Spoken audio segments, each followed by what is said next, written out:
मैं SC Dubey life coach प्रस्तुत करता हूं आपके सामने लाइफ चेंजिंग स्टोरीज की एक सीरीज, जिसके माध्यम से मैं आपको अलग अलग दिन अलग अलग स्टोरीज आपके समक्ष प्रस्तुत करूंगा। अभिव्यक्ति के लिए कहानी एक अलग तरह की विधा है। कहानी ज़्यादा जीवंत है, ज़्यादा सारगर्भित है, ज़्यादा सरल है। इसमें थोड़े शब्दों में बहुत कुछ कहा जाता है। सभी महान गुरुओं ने कहानी, कहावतें एवं उक्तियों का प्रयोग किया है। चाहे वो ओशो या रामकृष्ण परमहंस, विवेकानंद, बुद्ध, महावीर, बोकुजू, रंझाई, सहजो, राबिया, बोधिधर्मा, जीसस क्राइस्ट, सभी लोगों ने, सभी महान संतों ने कहानी का प्रयोग किया है, क्योंकि कहानी के माध्यम से जीवन की जटिलतम तथ्यों को भी बहुत ही सरल ढंग से समझाया जा सकता है। कहानी और ही तरह से बात कहती है।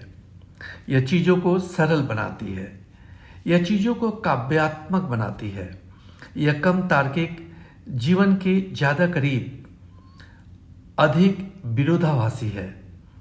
आप अस्तित्व को कोई न्याय संगत व्याख्या नहीं दे सकते, आप किसी तर्क का उपयोग नहीं कर सकते, परंतु आप कहानी कह सकते हो। कहानी हमारे दिल के काफ़ी करीब होती है। जीवन ही एक कहानी है। अस्तित्व के शाश्वत मौन में एक छोटी सी कहानी, और मनुष्य है कहानी गढ़ने वाला प्राणी। जब तक कि आप परमात्मा न हो जाओ, तब तक आपको कहानियाँ पसंद आएगी, आपको कहानियाँ अच्छी लगेगी। चाहे वो रामायण की कहानी हो, चाहे महाभारत की हो, या यूनान की हो, रोम की हो, चीन की कहानियाँ हो, लाखों लाखों कहानियाँ हैं और सभी कहानियाँ सुंदर है। प्रेम करो कहानियों से। जब आप उन्हें प्रेम करते हो तो वे अपने रहस्यों को खोल देती है। बहुत कुछ छिपा है उनमें। मनुष्यता ने जो भी खोजा है वह सब कुछ छिपा है प्रतीक कथाओं में। इसलिए जीसस, बुद्ध कहानियों में बोलते हैं, ओशो सदगुरु कहानियों में बोलते हैं। उन सबको कहानियाँ बहुत ही प्रिय रही है। कहानी उन चीज़ों को कहने का उपाय है जो कहीं नहीं जा सकती। कहानी चाँद की ओर इशारा करती हुई उंगली है। उंगली को भूल जाओ और चाँद को देखो। उंगली को मत पकड़ना। उंगली को पकड़ना नहीं है, क्योंकि उंगली सिर्फ इशारा है चाँद की तरफ।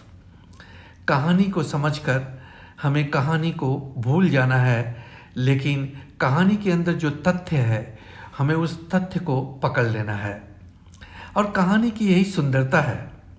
जब उसे कहा जाता है तब आप उसे ध्यान से सुने, बिल्कुल डूब कर सुने, क्योंकि कहानी हमें हमेशा उत्सुकता जगाती है कि आगे क्या होगा। हमारे कान खड़े हो जाते हैं। और सत्य के संबंध में कुछ कहना इतना आसान नहीं है। उसके लिए कहानियाँ, कविता और विधियों को चुनना पड़ता है। अलग अलग साधन खोजने पड़ते हैं, ताकि सुनते सुनते सुनने वाला उत्कंठा से भर जाए, तरंगायित हो उठे, उपलब्ध हो जाए, जो होने वाला है उसकी प्रतीक्षा करने लगे। ऐसा हमेशा होता रहा है। बुद्ध ने कहानियों का उपयोग किया है, च्वांगजू ने भी कहानियों का उपयोग किया, जीसस ने भी किया।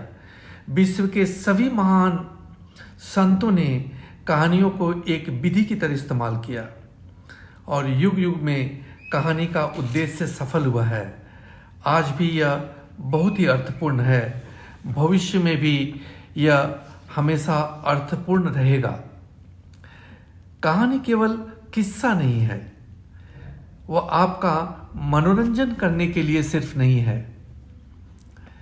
सामान्य किस्सा और कहानी में यही फर्क है। कहानी में एक संदेश है, छिपा हुआ संदेश। तुम्हें उसे उघाड़ना होगा। कभी कभी उसे उघाड़ने में पूरी जिंदगी लग जाती है, लेकिन उसे उघाड़ने में ही आप रूपांतरित हो जाते हो। कहानी बहुत ही गहरी चीज है। सब सद्गुरु कहानियां कहते हैं तो वह सिर्फ गपशप नहीं है।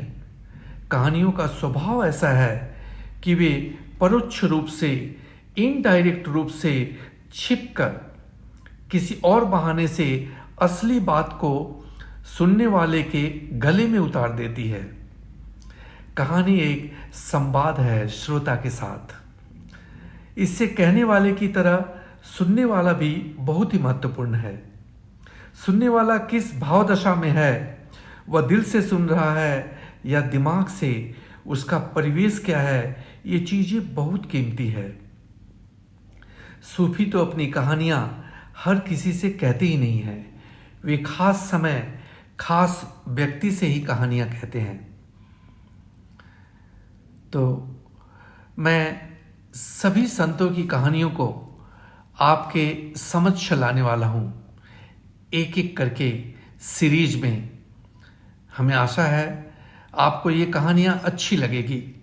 न सिर्फ अच्छी लगेगी, इस कहानियों के माध्यम से अगर यदि आपके जीवन में थोड़ा भी परिवर्तन आता है तो मुझे बहुत ही खुशी होगी, मैं आनंदित महसूस करूंगा। धन्यवाद।